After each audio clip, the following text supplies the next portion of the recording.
I also want to say a word about what we're going to vote on today, an issue that's going to come before us. I might ask my colleagues if they could answer the following question. How many athletes, NCAA athletes, are there in the United States? I asked Mr. Baker, former governor of Massachusetts, that question. And he said over 500,000. 500,000. And I said, of all those athletes, what percentage are transgender? Oh, fewer than 10. I said, fewer than 10%? No, fewer than 10 total out of 500,000 are transgender. And yet we're going to come to the floor with a proposal from Senator Tuberville to vote on this issue. He's going to attempt to bring to this floor a bill that targets trans youth. This bill would revoke federal funding from schools with athletic programs that allow trans girls to participate on sports teams for women or girls. The bill, which has no enforcement mechanism, could subject women and girls to physical inspection by an adult if someone from an opposing team accused them of being transgender. Think about that for a second.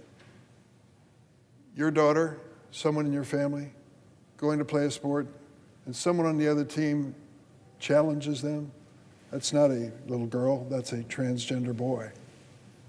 This bill that we're about to vote on gives authority to someone to make a physical inspection of that little girl if someone from the opposing team accuses them of being transgender.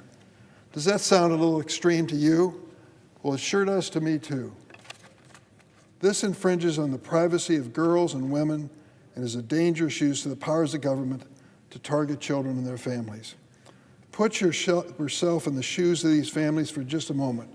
Imagine being the parent of a trans kid and telling your child they are not even allowed to play on the same sports team as their friends at school because a politician said they couldn't.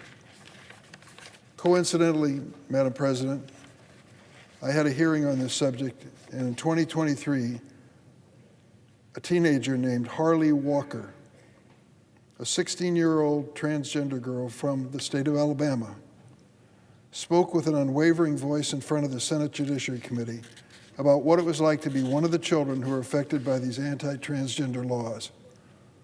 Harley Walker, from home state of Alabama, had enacted a law threatening her ability to access the care she needs to be happy and healthy. Harley told the committee, and I quote her words exactly, "I want all of you to look at me, here and now, and hear my words. I am a very happy 16-year-old. I have wonderful friends who accept me for who I am. I'm active in my school's debate team and other extracurriculars. I'm just trying to be a teenager in America," she said. Same as any other teen. But I keep having to jump through hoops that other people my age don't have to. I'm here in front of this committee instead of enjoying summer vacation just to try to ensure that my right to exist isn't taken away. It's that personal. It's that important. And we're going to vote here to give someone unspecified the right to physically inspect a girl or a young woman if the other opposing team accuses them of being transgender. My goodness. Is this what we're all about here in the United States Senate?